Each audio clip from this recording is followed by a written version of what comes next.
वक्रतुंड महाकाय सूर्यकोटि समप्रभ निर्विघ्नं कुरु मे देव सर्वकार्येषु सर्वदा। मा शारदे नमस्तुभ्यं काश्मीरपुरवासिनीं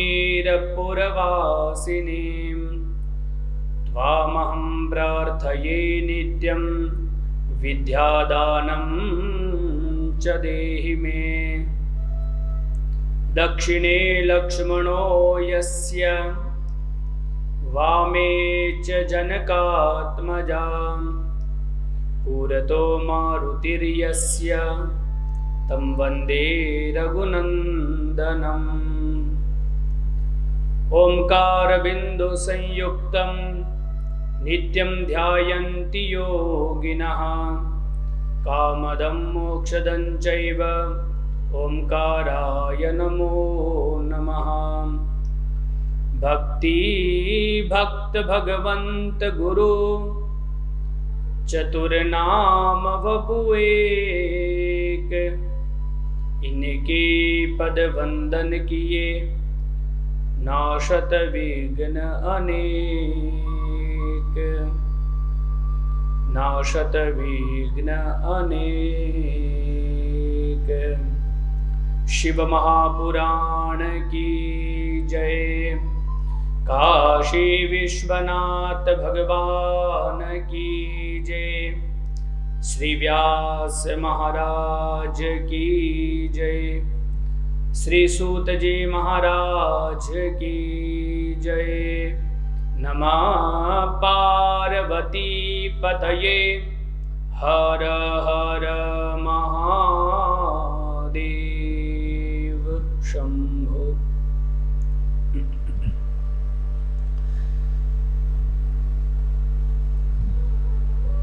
शिव महापुराण की यह कथा आज से प्रवाहित होने जा रही है।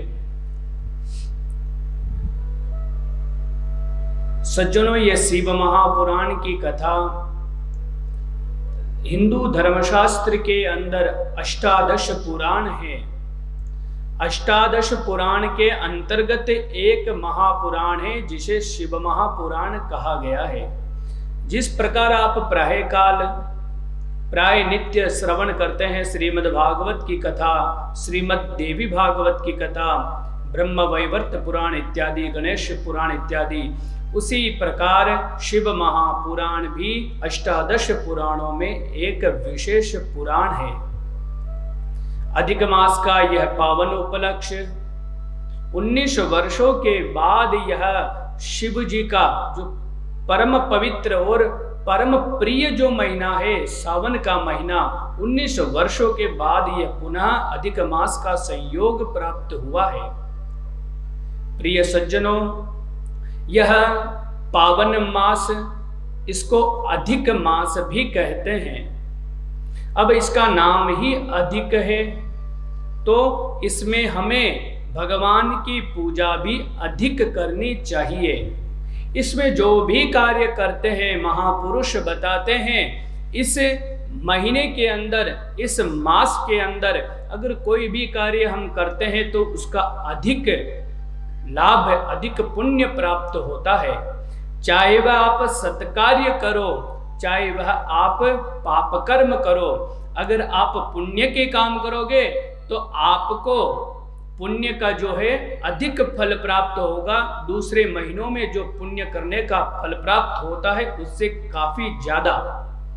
अगर इस महीने के अंदर हम कोई पाप कर्म भी करते हैं, किसी की चुगली खाते हैं, किसी की परनिंदा करते हैं, किसी के धन का अपहरण करते हैं, या किसी को अपने वचनों के द्वारा हम कष्ट पहुंचाते हैं, किसी न किसी प्रकार से हम किसी के प्रति ग्लानि रखते हैं, किसी ना किसी व्यक्ति के प्रति हम वैर भाव रखते हैं, तो यह आप सच मानिए कि इस अधिक मास के अंदर हमारे पाप का घड़ा भी अतिशीघ्र भर जाता है।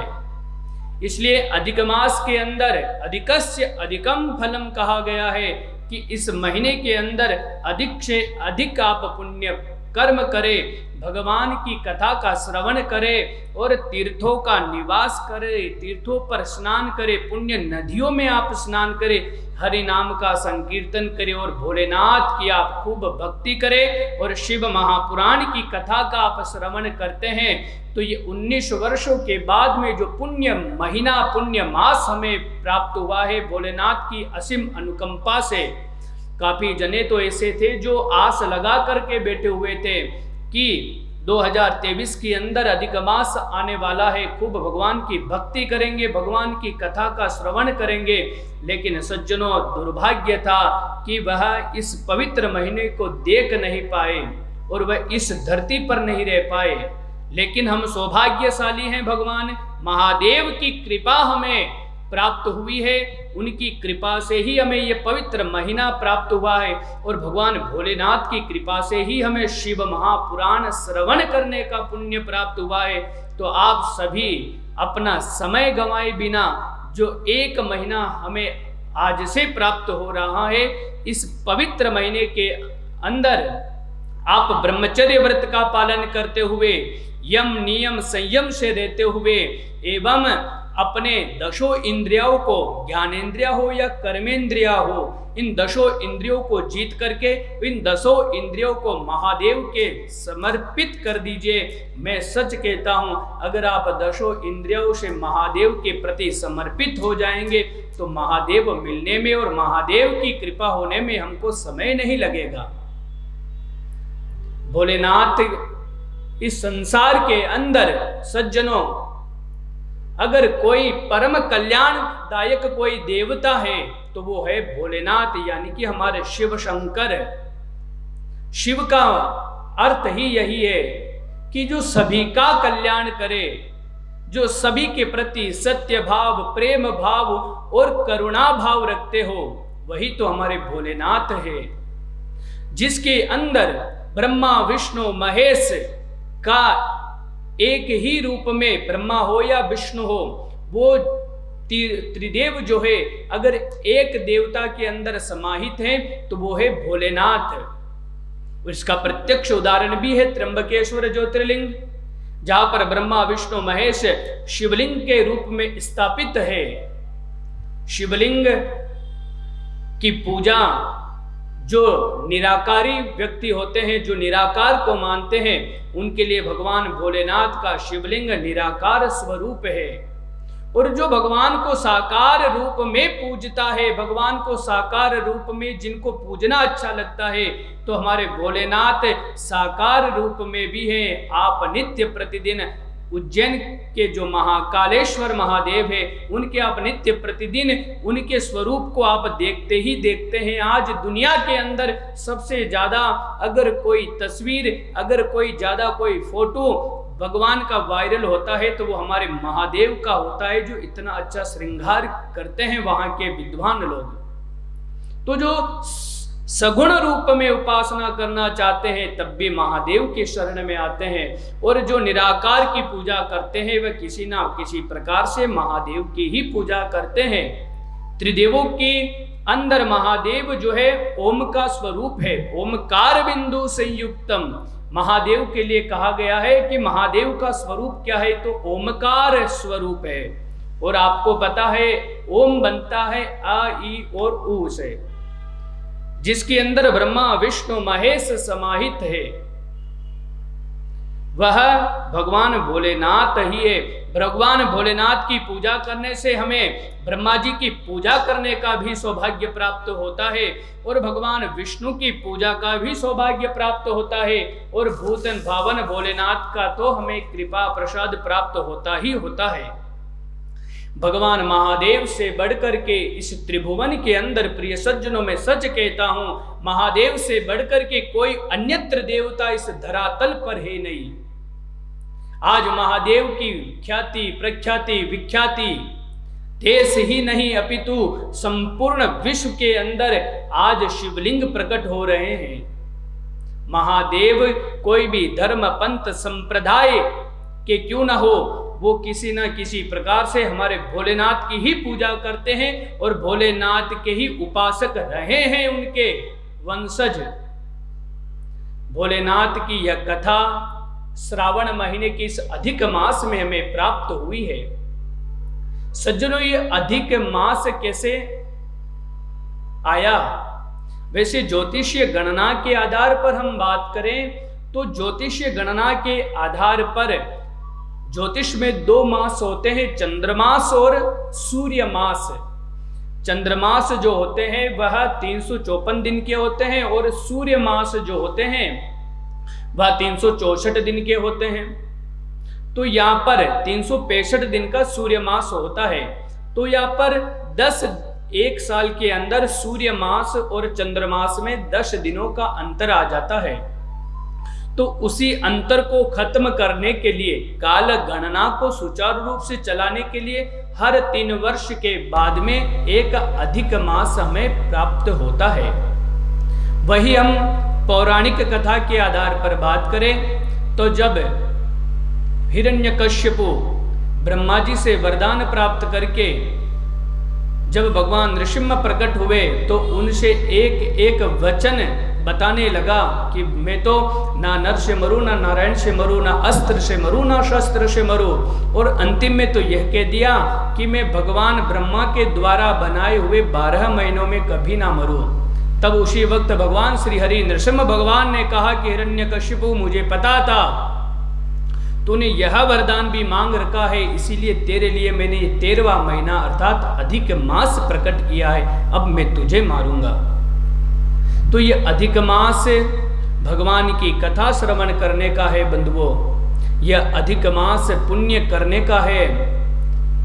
और श्रावण के अंदर जब यह अधिक मास हमें प्राप्त हुआ है तो स्वाभाविक रूप से यह महीना भोलेनाथ के रुद्राभिषेक करने का, भगवान भोलेनाथ के शिव महापुराण करने का ही हमें सुअवसर प्राप्त हुआ है। जो शिव महापुराण की कथा नित्य प्रतिदिन श्रवण करता है उसके बारे में शास्त्र कहते हैं, शिव महापुराण कहती है कि अगर आपके पास में भगवान की पूजा करने के लिए अगर पूरे दिन का समय नहीं है तो आप उस पूरे दिन के अंदर 1 घंटा ही भगवान की पूजा कर ले। अगर 1 घंटा भी आपके पास में नहीं है तो आप 1 घड़ी कर ले, 1 घड़ी नहीं है तो आधी घड़ी, आदि नहीं है तो क्षण मात्र के लिए भी भगवान भोलेनाथ की शरण में चले जाओ तो भोलेनाथ कृपा किए बिना नहीं रहते हैं। भगवान शिव स्वयं यमराज से कहते हैं, प्रिय सज्जनों,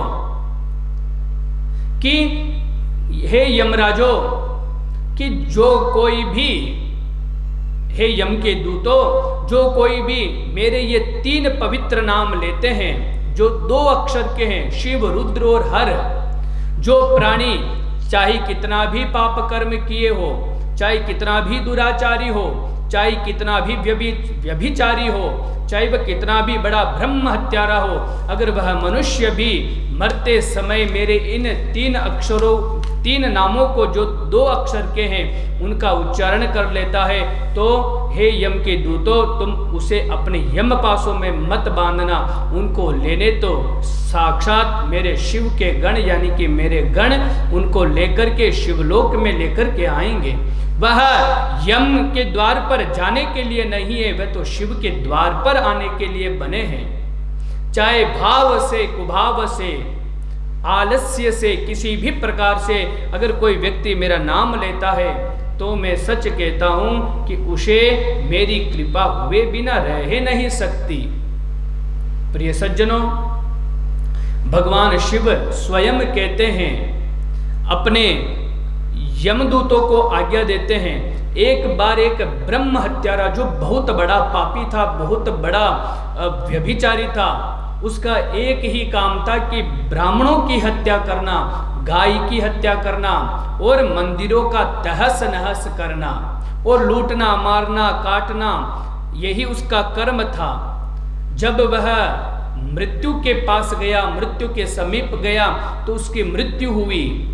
तो भगवान ने, शिव ने कहा कि यमदूतों तुम सावधान हो जाओ, तुम इसके हाथ मत लगाना, ये कैसे मरा, कब मरा, क्यों मरा, उससे मुझे कोई काम नहीं। लेकिन जब ये लड़ाई करते हुए मरा था तब ये उच्चारण कर रहा था कि आहर शस्त्रम, शस्त्र लेकर के आओ, संहर एतो, इनका संहार करो, प्रहर प्रहर, इनके ऊपर प्रहार करो, प्रहार करो। करता करता यह व्यक्ति मृत्यु को प्राप्त हुआ है।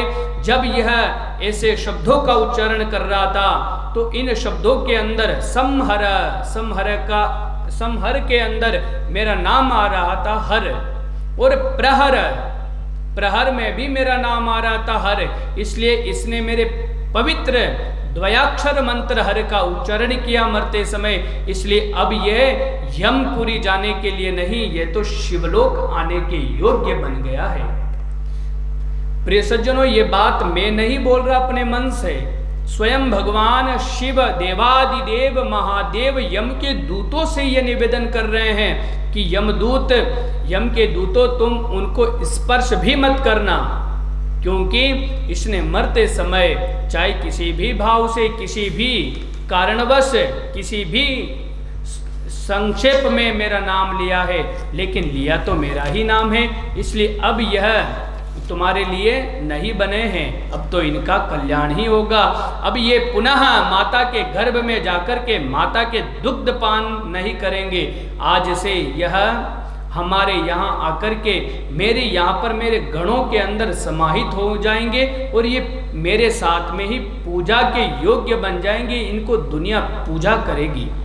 इतना पवित्र भगवान शिव का नाम है, और शिव का एक नाम है करुणावतारम।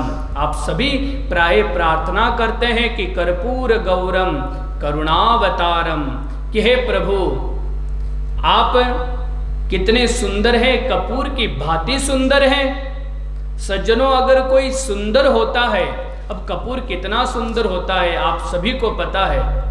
कपूर की उपमा अगर भगवान भोलेनाथ को दी गई है तो कपूर एकदम होता है सफेद, किसी भी प्रकार से उसके अंदर लेश मात्र भी दूसरे रंगों का समायोजन नहीं होता है। और जो सुंदर होता है तो स्वाभाविक रूप से उसे अभिमान तो होता ही होगा।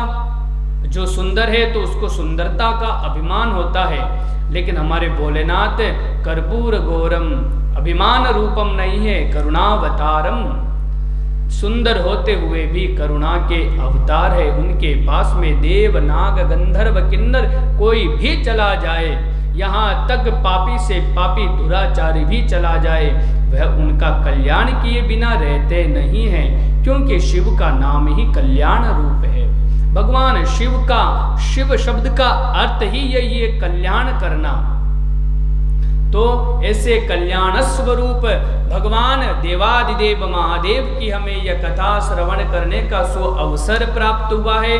बिना समय गवाए, बिना वक्त गवाए हमें भगवान की कथा में संलग्न होकर के अधिक मास के अंदर अत्यधिक भगवान शिव की भक्ति करनी है, क्योंकि कोई पुण्य कर्म हमने किए हैं तब जाकर के यह कथा हमको श्रवण करने को प्राप्त हुई है। अगर इस क्षण को भी हम छोड़ देंगे तो पता नहीं फिर आगे जाकर हमको यह पुण्य अवसर सावन का अधिक मास प्राप्त होगा या नहीं होगा, इसकी कोई गारंटी नहीं है। प्रिय सज्जनों, शिव महापुराण की कथा पापियों को तो तारती है। जब पापियों को तार सकती हैं तो आप जैसे जो पुण्य कर्म करने वाले व्यक्ति हैं उनको क्यों नहीं तारेगी। जो श्रद्धा पूर्वक, प्रेम पूर्वक अधिक मास के अंदर यह शिव महापुराण की कथा सुनेंगे तो जो महादेव ब्रह्म हत्यारे की गति कर सकते हैं, जो महादेव गो हत्यारे की गति कर सकते हैं, जो महादेव ऐसे व्यक्ति की हत्या, ऐसे व्यक्ति की गति कर सकते हैं जो स्वयं महादेव को मारने के लिए चल पड़ा भस्मासुर, तो उनकी भी जब गति हो सकती है तो सज्जनों हमारी क्यों नहीं होगी? बिल्कुल होगी। अगर आप श्रद्धा पूर्वक, प्रेम पूर्वक महादेव की भक्ति में संलग्न हो जाएंगे तो। और दूसरे देवता तो 2 आंखों से देखते हैं, हमारे महादेव 3 आंखों से देखते हैं। इसलिए जल्दी वह स्कैन कर लेते हैं कि कौन मेरा भक्त है, कौन मेरा अभक्त है। इसलिए महादेव की खूब आप भक्ति करें। आइए शिव महापुराण की कथा में हम प्रवेश करते हैं। शिव महापुराण के अंदर 24,000 श्लोक हैं, 7 संहिताएं हैं, ज्ञान, वैराग्य और भक्ति का इसमें निरूपण है। जिस प्रकार भागवत जी के अंदर भक्ति, ज्ञान, वैराग्य का निरूपण है, उसी प्रकार शिव महापुराण की कथा में भी भक्ति, ज्ञान, वैराग्य का निरूपण है। इसकी कथा सुनने से हमें ज्ञान की भी प्राप्ति होगी, वैराग्य की प्राप्ति होगी और भक्ति की प्राप्ति होगी, क्योंकि शिव महापुराण के मुख्य जो देवता है वह शिव है और भगवान शिव तीनों का स्वरूप है, भक्ति, ज्ञान, वैराग्य। आज कितने भी ग्रंथ आप उठा करके देख लीजिए, आप जितने भी ग्रंथ उठाएंगे, चाहे वो मीमांसा के हो, चाहे वो ज्योतिष के हो, चाहे वह किसी भी प्रकार के जो ग्रंथ हो, चाहे वो कालिदास के द्वारा रचित रघुवंश महाकाव्य हो, कुमार संभव हो, या बाण भट्ट के द्वारा हो, या भवभूति के द्वारा हो, या कितने बड़े बड़े जितने भी आचार्य हुए हैं जिन्होंने अपने अपने ग्रंथ, चाहे वो साहित्यिक ग्रंथ हो, चाहे वो ज्योतिषीय ग्रंथ हो, कोई भी ग्रंथ उठा करके देख लीजिए, उन्होंने सबसे पहले अगर किसी की वंदना की है तो वो भगवान भोलेनाथ की वंदना करी है। अपने मंगलाचरण के अंदर भगवान शिव का नाम लिए बिना कोई भी ग्रंथ प्रारंभ नहीं करते हैं, क्योंकि भगवान शिव को ज्ञान स्वरूप माना गया है। दुनिया के अंदर कितने भी ग्रंथ क्यों ना हो, चाहे वो चिकित्सा शास्त्र हो, चाहे वो तंत्र शास्त्र हो, चाहे वह मंत्र शास्त्र हो या यंत्र शास्त्र हो, कोई भी शास्त्र हो, उन सभी के मुख्य वक्ता अगर कोई है तो वो हमारे भोलेनाथ है। भगवान भोलेनाथ का स्वरूप है ज्ञान स्वरूप। इसलिए शिव महापुराण के अंदर ज्ञान की भी चर्चा है कि हमारे लिए क्या उचित और क्या अनुचित है। हमारे मनुष्य धर्म हमें जो प्राप्त हुआ है, इस मनुष्य धर्म की सार्थकता किसमें है, इस मनुष्य धर्म का सदुपयोग कैसे हो, धर्म क्या है और अधर्म क्या है, सत्य क्या है, असत्य क्या है, इन सभी का वर्णन शिव महापुराण के अंतर्गत आता है, जो हम सुनने से हमको उसकी भलीभांति ज्ञान प्राप्त होता है। शिव महापुराण की कथा और भगवान देवादिदेव महादेव, ये दोनों ही कल्याण के स्वरूप है।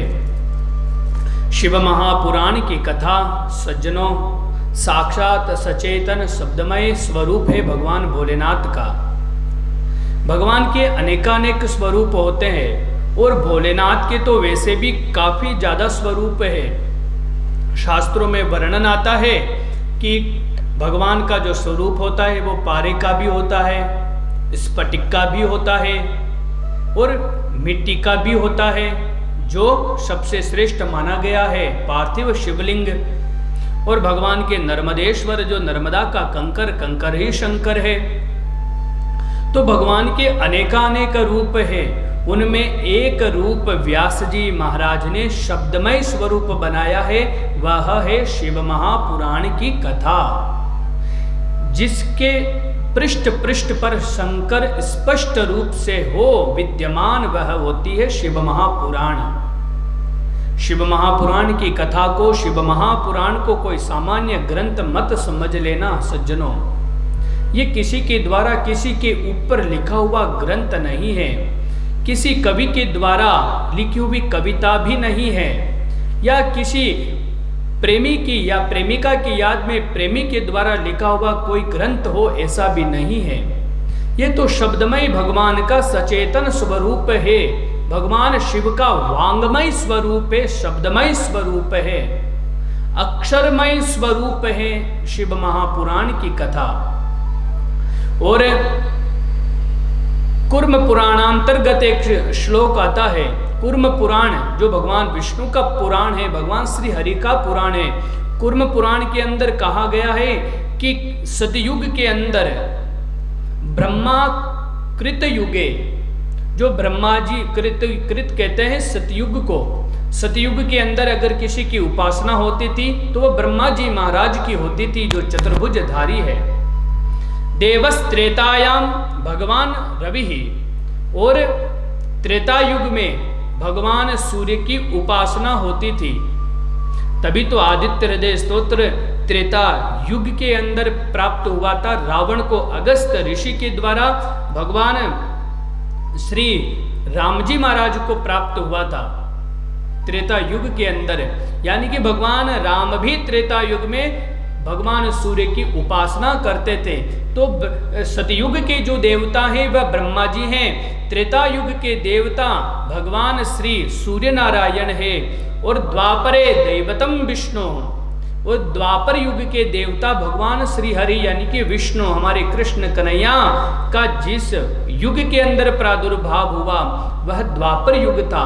तो द्वापर युग में भगवान विष्णु की भक्ति पूजा की महिमा है। और कहाँ है? कलौ देवो महेश्वरः। और इस कलिकाल के अंदर अगर कोई कल्याण का साधन है, कल्याण के कोई देवता है, तो वह साधन तो है भगवान शिव महापुराण की कथा। और कृपा करने वाले अगर कोई देवता है तो वह भोलेनाथ है।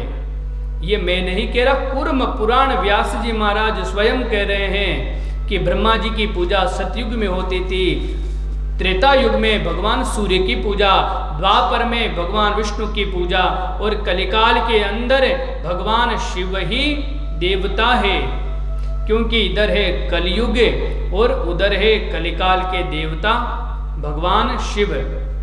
जो कालाग्नि कितने ही बड़े बड़े करोड़ों पर्वत श्रृंखमाला को जला करके भस्म कर देती हैं, सभी अग्नियों में भयंकर अग्नि होती है सज्जनों, कालाग्नि, जो कितने ही करोड़ों पर्वत क्यों ना हो उनको जला करके भस्म कर देती है।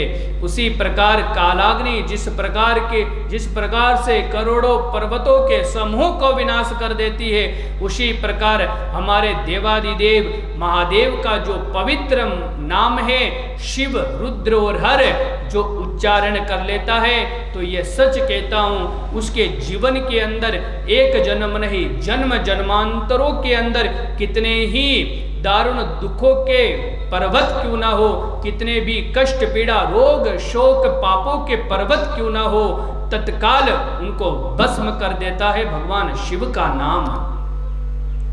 भगवान शिव, रुद्र और हर, इन पवित्र नामों को आप सदैव नित्य जप किया करें, क्योंकि इन द्वयाक्षर जो नाम है उनकी खूब महिमा है कलिकाल के अंदर।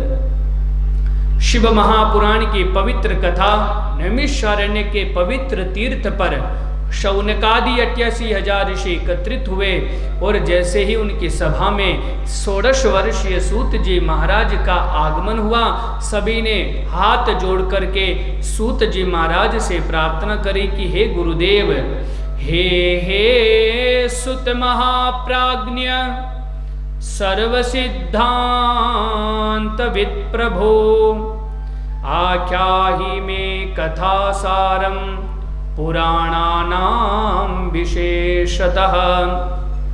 कि हे गुरुदेव, आपने अनेक कथाओं का हमको श्रवण करवाया है, अब हमें भगवान शिव के चरित्र का श्रवण करना है, भगवान शिव की कथा का श्रवण करना है। हमने सुना है कि जो भगवान शिव की पूजा करता है, जो भगवान शिव की कथा करता है, या भगवान की कथा का श्रवण करता है, चाहे वे कितना भी बड़ा पापी क्यों ना हो, चाहे उसके ऊपर कितने भी भयंकर कष्ट क्यों ना आ रहे हो, शिव महापुराण की कथा श्रवण मात्र से उसके जन्म जन्मांतरों के और अपने जीवन के अंदर आने वाले सभी कष्टों से मुक्त हो जाता है। हे गुरुदेव, इस घोर कलिकाल के अंदर प्राय जीव आसुरी वृत्ति के हो चुके हैं। बेटा बाप को बाप नहीं समझता, माँ को माँ नहीं समझ रहे हैं, और यहाँ पर कन्याओं का विक्रय हो रहा है, गौ की हत्या हो रही है, मठ मंदिरों को ध्वस्त किया जा रहा है। आगे तो और घोर कलिकाल आने वाला है, और इस घोर कलिकाल के अंदर जो सच्चे शिव भक्त हैं, जो सनातन धर्मावलंबी है, जो धर्म को जानने वाले हैं, धर्म को मानने वाले हैं, उनका कल्याण कैसे होगा? उनके कल्याण का कोई साधन बताइए गुरुदेव। हम देख पा रहे हैं अपनी दूर दृष्टि से घोर कलिकाल के अंदर, जहाँ पर जिंदाबाद मुर्दाबाद के नारे लगेंगे, वहां पर हजारों लोग इकट्ठे हो जाएंगे, लेकिन वहां पर जहां पर भगवान की कथा हो रही होगी वहां पर लोग आने में अपने आप को हल्कापन महसूस करेंगे, अपने आप का अपमान समझेंगे कथा में जाने के लिए। मंदिरालयों पर भीड़ पड़ेगी लेकिन मंदिरों में घंटियां सुनी रहेगी। आगे घोर कलिकाल भयंकर आने वाला है। गुरुदेव कृपा करके हमें भगवान शिव की वह कथा का श्रवण पान करवा दीजिए, जो हमारे सुनने के बाद इस धरती के लोग उसका श्रवण कर पाए और हमारा भी कल्याण हो, और आने वाले जो कलिकाल के जीव हैं जिनकी आयु क्षीण हो जाएगी, आयु क्षीण हो जाएगी, समय उनके पास में रहेगा नहीं, वह ना तो बड़े बड़े यज्ञ कर पाएंगे, ना कोई बड़ी बड़ी तीर्थ यात्राएं कर पाएंगे, ना व्रत उपवास करना तो बहुत दूर की बात रहेगी। ऐसे व्यक्तियों का कल्याण कैसे हो, ऐसा कोई हमको सुगम उपाय बता दीजिए जिससे कलिकाल के जीवों का तत्काल नाम लेने मात्र से, श्रवण कथा करने मात्र से उनके सभी क्लेश कष्ट दूर हो जाए और वह भगवान के शिव सायुज्य को प्राप्त हो, शिव लोक को प्राप्त हो। भगवान महादेव उनके ऊपर प्रसन्न होकर के, भगवान महामृत्युंजय प्रसन्न होकर के उनका कल्याण करे। सज्जनों, भगवान स्वयं महादेव कहते हैं पार्वती से कि पार्वती, इस संसार के अंदर अगर कोई भी व्यक्ति मेरा नाम का उच्चारण करता है, वैसे तो मेरे असंख्य नाम है, असंख्याता रुद्राणी, रुद्र जो है मेरे नाम है, असंख्य नाम है। अन्य देवताओं के तो किसी के शत नाम है, किसी के सहस्त्र नाम है, लेकिन मेरे भोलेनाथ के नाम तो असंख्य है। वेद भगवान कहते हैं असंख्याता जे रुद्राणी, जो रुद्र असंख्य है। वैसे तो मेरे नाम असंख्य है, लेकिन अगर कोई प्रेमवश करुणावश श्रद्धा पूर्वक मेरे इन पवित्र नाम का महेश्वर, विश्वेश्वर और मेरे जितने भी पवित्र नाम है, चाहे वो महेश कहो या सुरेश कहो या दिनेश कहो या शिव कहो या रुद्र कहो, अगर प्रेम पूर्वक कोई इन नामों का उच्चारण करता है तो पार्वती, मैं तुम्हें सत्य कहता हूँ, मैं एक बार तुम्हारा परित्याग कर सकता हूँ, लेकिन जो मेरे इन पवित्र नामों का उच्चारण करता है उसका मैं परित्याग कभी नहीं कर सकता।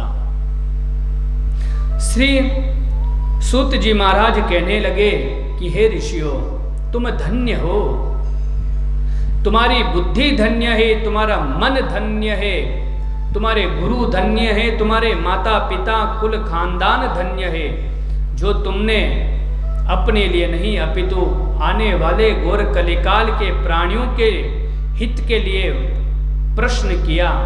सूत जी महाराज कहते हैं कि धन्यस्त्वं मुनिशार्दूल श्रवण प्रीति लालसः अतो विचार्य सुधिया वचमे शास्त्रम महोत्तमम्। हे सोनकादि ऋषियों, तुम श्रेष्ठ हो, जो तुमने शिव महापुराण की कथा और शिव कथा सुनने के लिए प्रश्न किया है। यह बात बिल्कुल सत्य है। आगे घोर कलिकाल आने वाला है और इस कलिकाल के अंदर प्रायः सभी जीव दुखी रहेंगे, कोई शरीर से दुखी, कोई मन से दुखी, कोई दूसरा सुखी उससे दुखी, किसी ना किसी प्रकार के दुख से वह दुखी रहेगा। ये बात तुम्हारी नितांत सत्य है, लेकिन इन दुखों को दूर करने का एकमात्र अगर कोई साधन है तो वो शिव महापुराण की कथा। क्योंकि जीव जो होता है उसकी आयु कोई फिक्स नहीं है कि वो कितने वर्ष जिएगा। कोई गर्भ में मर जाता है, कोई गर्भ के बाहर आके मर जाता है, कोई 1 वर्ष की आयु में मरता है, तो कोई जवानी में मर जाता है, तो कोई वृद्धावस्था में तड़प तड़प के मरता है। लेकिन किसी की भी आयु ये नहीं है कि इतने वर्ष जिएगा और इतना सुख देख करके जिएगा या इतना कष्ट देख करके जिएगा, कोई किसी का पता नहीं है। हे शौनकादि ऋषियों, जब जीव कलिकाल के अंदर प्राय कम उम्र के हो जाएंगे और दुखों के दारुण दुखों से जब संतप्त रहेंगे, उस वक्त अगर उनको कोई तार सकती है तो वो शिव महापुराण की कथा ही तार सकती है। हे शौनकादि ऋषियों, शिव महापुराण भगवान का वाङ्मय स्वरूप है। जो इस कथा का श्रवण करता है उसे भगवान शिव के शिव पद की प्राप्ति हो जाती है और शिवलोक को प्राप्त करता है। सूत जी महाराज तो यहाँ तक कह रहे हैं कि ये शृण्वन्ति मुने शैवम पुराणम शास्त्रमुत्तमम, जो भगवान शिव का भक्त होकर के, शैव होकर के इस शिव महापुराण की कथा का श्रवण करता है, ते मनुष्या न मंतव्या रुद्रा एव न संशयः।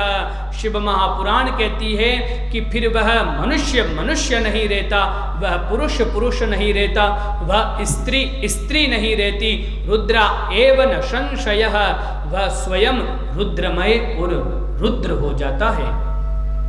ऐसी शिव महापुराण की यह दिव्य कथा जो सुनते हैं उनका कल्याण, और जो सुनाता है उनका भी कल्याण हो ही जाता है। जो सुनता है और सुनाता है, अगर आप असमर्थ हैं कथा करवाने में तो शिव महापुराण की कथा घर पर ले आइए, और घर पर लाने के बाद जब कभी ऐसा सुअवसर प्राप्त होता हो, अधिक मास का, सावन महीने का या भाद्रपद मास का, या किसी भी दिन शिव महारात्रि हो, सोमवार का दिन हो, उस दिन परिवार के लोग आप साथ में बैठ जाना और एक जना वक्ता बन जाना और सभी को ये कथा श्रवण करवा देना। मैं सच कहता हूँ, इसके लिए कोई जरूरी नहीं है कि आपको बड़े बड़े टेंट लगवा करके ही कथा करनी चाहिए, करवानी चाहिए। आप लोग श्रद्धा पूर्वक, विश्वास पूर्वक, क्योंकि भगवान शिव का एक नाम है श्रद्धा विश्वास रूपिणो। भगवान का जो स्वरूप है श्रद्धा स्वरूप है, विश्वास स्वरूप है। अगर आप श्रद्धा और विश्वास के साथ में परिवार के स्नेहजनों के साथ में बैठ करके भी यह कथा का रसास्वादन करते हैं, जितना आपको समय मिल जाए, क्योंकि कहा गया है कि मुहूर्तम वा तदर्थम वा तदर्थम वा क्षणम च वा, एक मुहूर्त नहीं तो आधा मुहूर्त, आधा मुहूर्त नहीं तो क्षण मात्र के लिए भी ये शृण्वन्ति पुराणम तन्न तेषां दुर्गतिर भवेत। जो शिव महापुराण की कथा सुन लेता है क्षण मात्र, फिर उसकी भगवान शिव के ऊपर उसकी जिम्मेदारी होती है, और भगवान शिव उसकी दुर्गति, उसके परिवार की दुर्गति फिर कभी भी नहीं कर सकते हैं। एक घड़ी आधी घड़ी, आधी में पुनियाद, तुलसी संगत साध की कटे कोटि अपराध, करोड़ों जन्मों के अपराध आपके दूर हो जाएंगे। ये शिव महापुराण की कथा बड़ी दिव्य कथा है सज्जनों। हे मुने, शिव महापुराण की कथा सुनने वाला व्यक्ति इस भवसागर से उस प्रकार तैर के प्राप्त हो जाता है जिस प्रकार नदी के तट पर कोई वृक्ष हो और वृक्ष का पत्ता सूख करके नदी में गिर जाता है, और जिस प्रकार नदी के ऊपर आनंद पूर्वक वह नदी की धारा में प्रवाहित होते हुए अपने गंतव्य पर पहुंच जाता है, उसी प्रकार जब यह शिव महापुराण की कथा कोई श्रवण करता है तो यह जो दुख रूपी संसार का समुद्र है, इसमें वह व्यक्ति उसी प्रकार उस पत्ते के समान बह करके सत्संग की धारा में बैठ करके उसी प्रकार पार कर लेता है जिस प्रकार वह सूखा पत्ता करता है। किसी भी प्रकार का कोई कष्ट और किसी भी प्रकार की कोई क्षीणता जीवन में नहीं आती है। दिव्य शिव महापुराण की कथा के बारे में कहा गया है कि सदा सेव्या सदा सेव्या सदा सेव्या विशेषतः एतस्य शिव पुराणस्य कथा परम पावनी। हे सज्जनों, सूत जी महाराज कहते हैं कि हे ऋषियों, सदा सेव्या, एक दिन नहीं, एक साल नहीं, एक जन्म नहीं, जब जब तुम धरती पर जन्म लेते हो तब तब किसी भी स्वरूप में क्यों ना हो, तुम उस कथा का सदा सदा सदा सदा सदा सेवन करते रहो, श्रवण करते रहो, क्योंकि यह शिव की कथा परम पाविनी, परम पवित्र और पावन कथा है। यह शिव महापुराण की कथा, इसके अंदर 24,000 श्लोक हैं। देखिए 12 और 24 इसका बड़ा महत्व है, और 7, 12 और 24, क्योंकि हमारे जो गायत्री मंत्र है, जो दुनिया का सबसे पावरफुल मंत्र है गायत्री मंत्र, उसमें भी 24 अक्षर है। तो 24 अक्षर का जो गायत्री मंत्र है उसके बारे में कहा गया है कि जो 24 अक्षर के गायत्री मंत्र का नित्य जाप करता है, भगवती पराम्बा की कृपा उसके ऊपर हुए बिना रहती नहीं है। तो हमारे शिव महापुराण में भी 24,000 श्लोक हैं, और इसके अंदर 7 संहिताएं हैं। जिस प्रकार परीक्षित को 7 दिनों में मरने का श्राप लगा था, उसी प्रकार शिव महापुराण में 7 संहिताएं हैं। इस 7 का भी बड़ा महत्व है। भगवान कृष्ण कन्हैया भी जब गोवर्धन उठाने के लिए गए तो 7 दिनों तक अपनी कनिष्ठिका अंगुली में उठा करके रखे। परीक्षित को भी 7 दिनों में ही मृत्यु का श्राप लगा, और हमारे शिव महापुराण में भी 7 संहिताएं हैं। और मनुष्य के जीवन के अंदर भी 7 दिन है, रविवार से लेकर के शनिवार तक। इन 7 दिनों के अंदर व्यक्ति जन्मता है, और इन 7 दिनों के अंदर ही व्यक्ति मर जाता है। किसी के भी लिए 8वां दिन 8वां वार नहीं बना है। तो शिव महापुराण में 7 संहिताएं हैं। पहली संहिता विद्येश्वर संहिता, द्वितीया रुद्र संहिता, दूसरी संहिता रुद्र संहिता है, तृतीया शतरुद्राख्या, फिर शतरुद्र, कोटिरुद्र, उमा, कैलाश, वायव्य। इस प्रकार इसके अंदर 7 संहिताएं हैं। ये 7 संहिताओं से युक्त दिव्य शिव महापुराण की कथा मैं आपको अब श्रद्धा पूर्वक श्रवण करवाता हूँ। मनुष्य को मुक्ति प्रदान करने वाला यह शिव महापुराण ही है। जहाँ शिव महापुराण की गर्जना होती है, फिर वहाँ यम के दूत उपस्थित नहीं रहते हैं। शैवम पुराणमेकम हिग मुक्तिदाने न गर्जति, क्योंकि शिव महापुराण की कथा का प्रादुर्भाव ही मुक्ति प्रदान करने के लिए हुआ है। और हमारे भोलेनाथ मुक्ति के तो अधिष्ठात्र देवता है, संहार के देवता है। जो हमें मुक्ति प्रदान करे वह भगवान महादेव है। जो भक्ति प्रदान करे वह भी भगवान भोलेनाथ है, क्योंकि भगवान शिव से बड़ा भक्त अभी तक कोई हुआ है। जो नित्य कैलाश पर भगवान राम की भक्ति में संलग्न है, राम के बिना जिसको कोई दूसरा कार्य सूझता ही नहीं है, तो भगवान भोलेनाथ से बड़ा अभी तक तो कोई भक्त हुआ नहीं। और ज्ञान भगवान भोलेनाथ से, जैसा मैंने आपको पहले भी बताया, भगवान शिव के बिना किसी भी ग्रंथ की चर्चा करना अधूरी है। जिस घर में